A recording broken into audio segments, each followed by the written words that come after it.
කොහොමද යාළුවනේ? ඔයාලා හොඳින් ඉන්නවද? ඔන්න ඉතින් මම නම් හොඳින්. මං හිතනවා මගේ යාළුවොත් හැමෝම හොඳින් ඇති කියලා.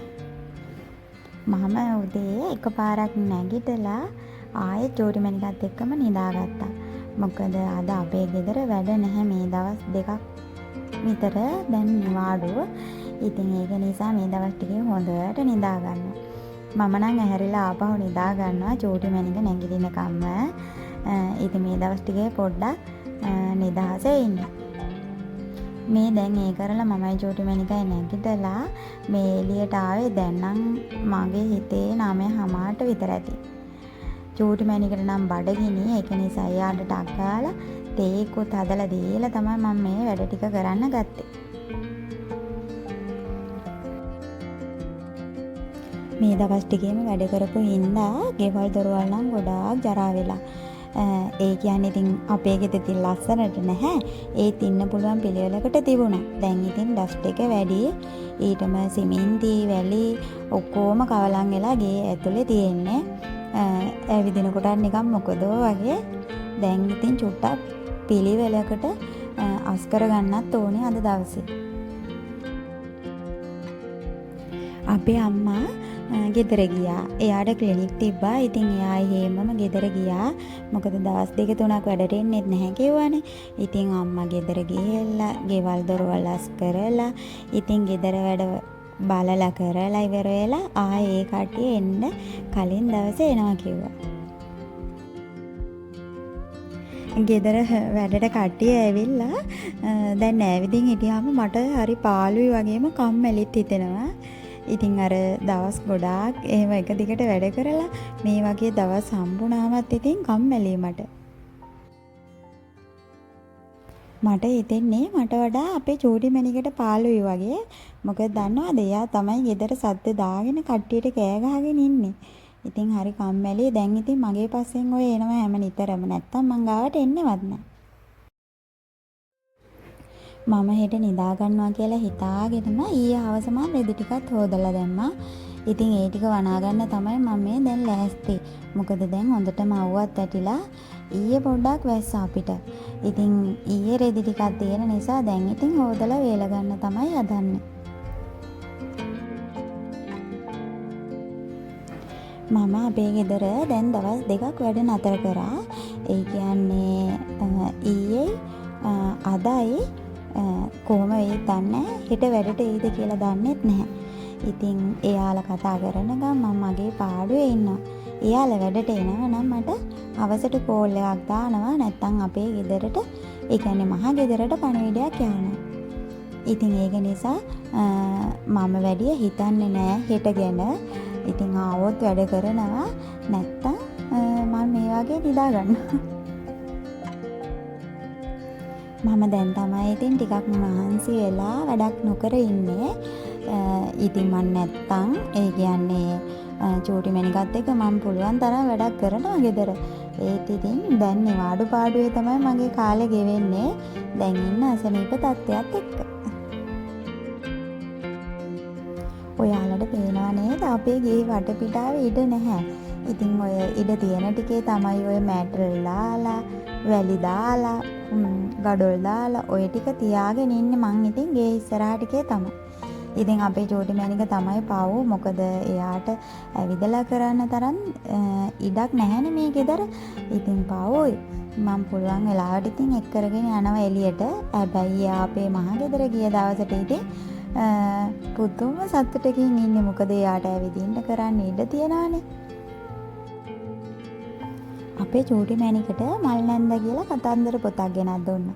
ඉතින් ඒකේ මල් නැන්ද වතුර දාන ඒවා, මල් හිටවන ඒවා, ඒවා ගැන තියෙනවා විස්තර. අපේ චූටිමණිකත් දැන් ඒවා බලාගෙන පුරුදු වෙලා දැන් එයාට මම වෙනම කෝප්පයක් දීලා තියෙනවා. ඉතින් ඒ කෝප්පෙන් එයා ඔය ටැප් එක ළඟට ගියාම එතන බාස්කට් එකේ තියෙන වතුර වලින් ඒ මං හිටවලා තියෙන මල් පැල වලට වතුර දානවා. ඉතින් මම රෙදි වනන අතර එයා ඒක තමයි කරන්නේ.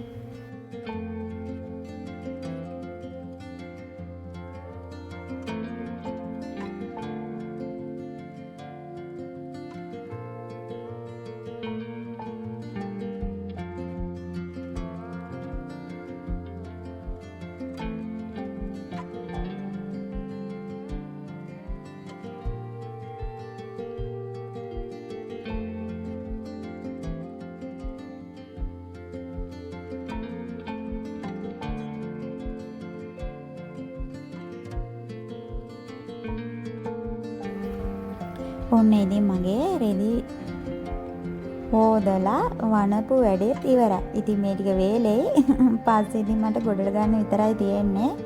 දැන් ඉතින් ආයෙ තියෙන්නේ මට මේ ගෙවල් දොරවල් ටික අස් කරලා පිළිවෙලා කරගන්න. මේකේ ඔයාලට පේනවත් ඇති පොදුම ඩස්ට් එකක් තියෙන අපේ ජෝඩි මැනිකට නම් ගොඩාක් හොඳ නැහැ. ඒ වුණත් ඉතින් අපි අතු ගාලා කරලා ඉන්නත් එපේ. මම පුළුවන් තරම් වතුර ඉහලා වෙලාවකට අස්පස් කරනවා. ඉතින් නැත්නම් මේ විදියට නිකම්ම අතු ගන්නවා.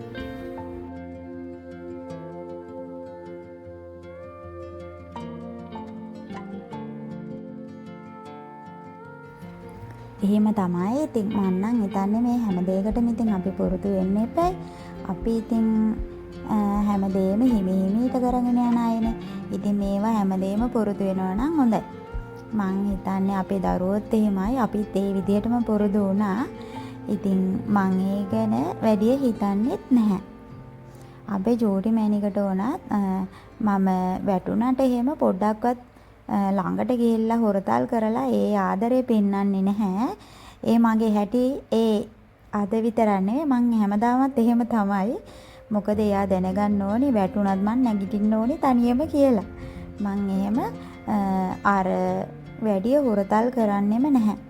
මට ඕනේ ඇත්තටම ගොඩාක් ශක්තිවන්තම දුවෙක් හදාගන්න වගේම හැමදේම දන්න දුවෙක් හදාගන්න.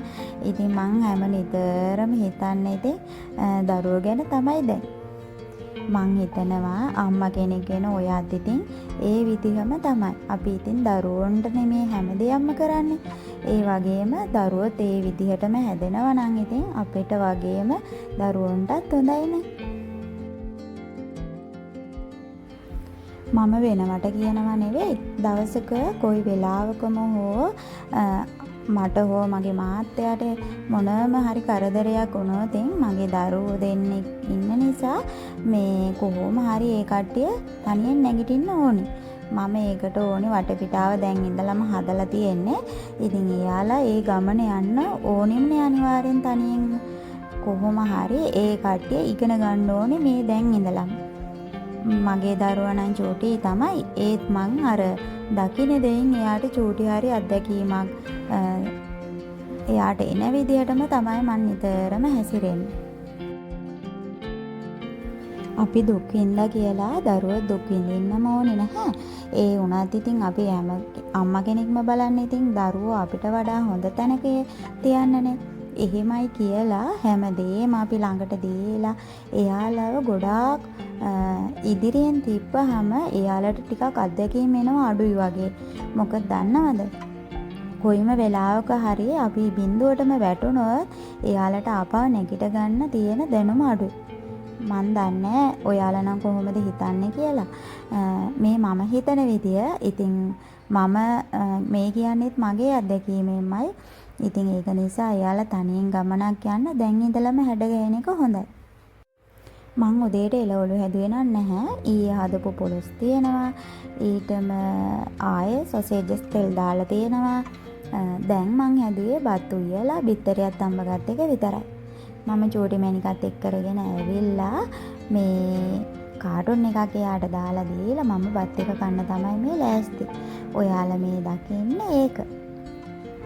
මමයි චූටි මැනිකයි දැන් කෑම කාලා වලම්පිකන් ඔක්කොම හොදලා හොඳට වොෂ් එකක් දාගන්නවා.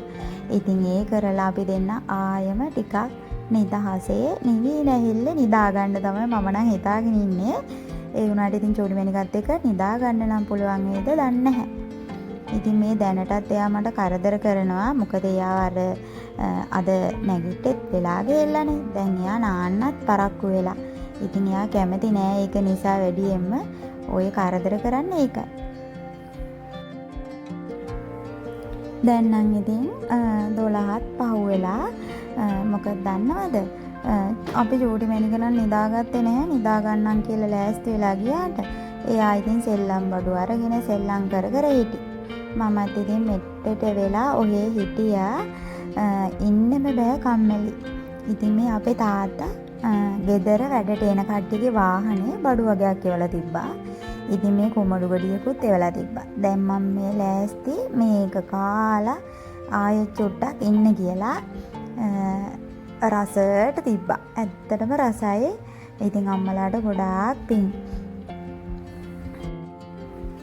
මේක කකා ඉන්නකොට අපේ අම්මා ආසින් පාත් වුණා වගේ ගෙදර ආවා. ඇත්තටම මේ පන් ගොඩාක් පාළුවෙන් හිටියේ. කියා ගන්නත් බැරි වෙලාවක අම්මා ආවා ඉතින්.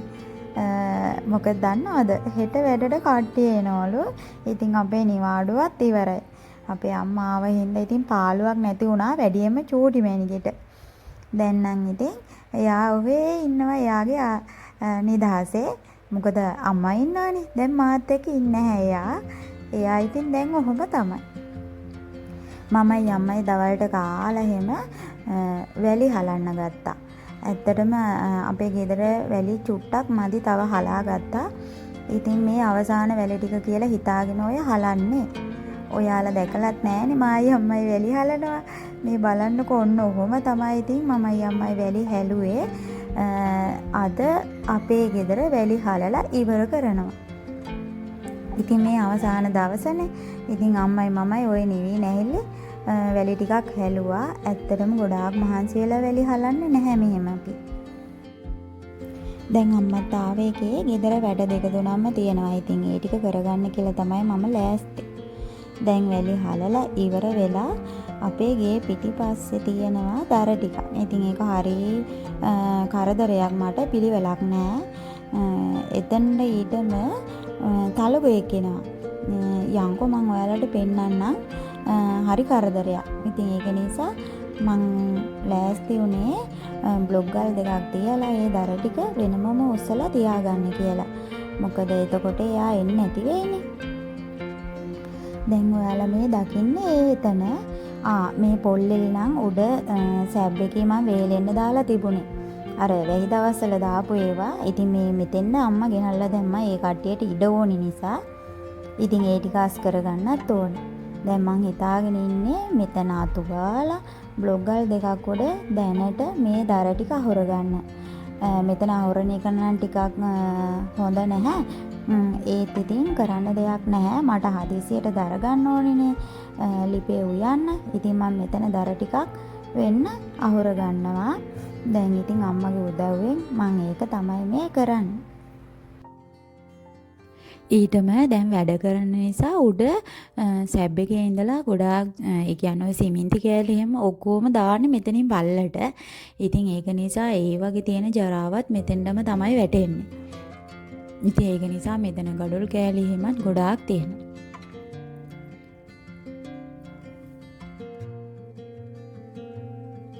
මට දරේම ගොඩාක් ඈතින් තියාගන්නත් බෑනේ. චූටි මැනිකත් අඬන වෙලාවලුත් තියෙනවානේ. ඉතින් ඒ වෙලාවට මට මෙතනින් අරගෙන උයන එක තමයි ගොඩාක් ලේසි. නැත්තම් අපේ මෙතනින් පල්ල ගොඩාක් ටිකක් වල වගේ තියෙන්නේ. සාමාන්‍යයෙන් අඩි 4.5ක 5ක විතර ගැඹුරක් තියෙන ඉතුරු කොටස. ඉතින් ඒක නිසා මට වගේ බෑ හදිසියේ දර කෑල්ලක් එහෙම ගන්න යන්න බෑ. ඉතින් ඒ වුණත් අමාරුවෙන් වුණත් අපිරිසිදු වුණත් සත්ත්ව සර්පයෝ ආව වුණත් දැන් මට කොහොම වුණත් මෙතන තමයි තියාගන්න වෙන්නේ. ඉතින් ඒක නිසා දැන් අම්මා ආපු වෙලාවේ ටිකක් පිළිවෙලට තමයි මෙතනින් තියාගන්න හදන්නේ. ඊටම මමයි අම්මයි මෙතන කොන්ක්‍රීට් දැම්මා. දැන් චුට්ටක් එතන පිළිවෙලයි. ඒක නිසා මම ඔයාලට කියන්නත් ඇතිනේ අපේ ගෙදර ඉතුරු සිමෙන්ති වගේක් තිබිලා මම අම්මා උඩ ගහගෙන මෙතන ඒ සිමෙන්ති ටික දාගත්තා. ඔහොම තමයි. ඉතින් අපි දෙයක් කරගන්නකම් හැමදේම ඉතින් අංග සම්පූර්ණ කරගන්න බෑනේ. ඉතින් පොඩි දේවල් තියෙනවා. ඉතින් ඒව ගැනම හිතා ඉන්නවට වඩා හොඳයි අපිට තියෙන විදිහට තියෙන දේෙන් උපරිම ප්‍රයෝජන ගන්න එක. මම නම් ඒ වගේ කෙනෙක්. ඉතින් මං වැඩි ඒ ගැන හිතන්නේ නැහැ ඒක නිසා. මෙතන පස්ස අයින් කරා මම ඒකලා මෙතන ටිකක් ලෙවල් කරලා ඉවර වෙලා තමයි මම කොන්ක්‍රීට් ටික දාගත්තේ. ඉතින් එතන දාලා තිබුණ ඔය සීලින් ෂීට් කෑලි තියෙනවානේ. අන්න ඒව ටික දැන් වැස්සහම තෙමෙනවා. සවුත් වෙන නිසා මම ඒ ටිකත් යටට දාගත්තා. නැත්තම් අපරාධයක් වෙන නිසා. මම දැන් ගෙදර වැඩ කරන නිසා අනිවාර්යයෙන්ම දර ලිපේ උයන්නේ. එහෙම ගෑස් එක පාවිච්චි වෙන අඩුවේ. මං ඉතින් ඉතුරු කරන්න පුළුවන් පැටි තියනවා නම් අන්න එහෙම මහන්සි වෙලා කොහොම හරි කරන එක්කෙනෙක්. ඉතින් ඒක නිසා මං කොහොමද දැන් කෑම වැඩියෙන් උයන්න ඕනේ.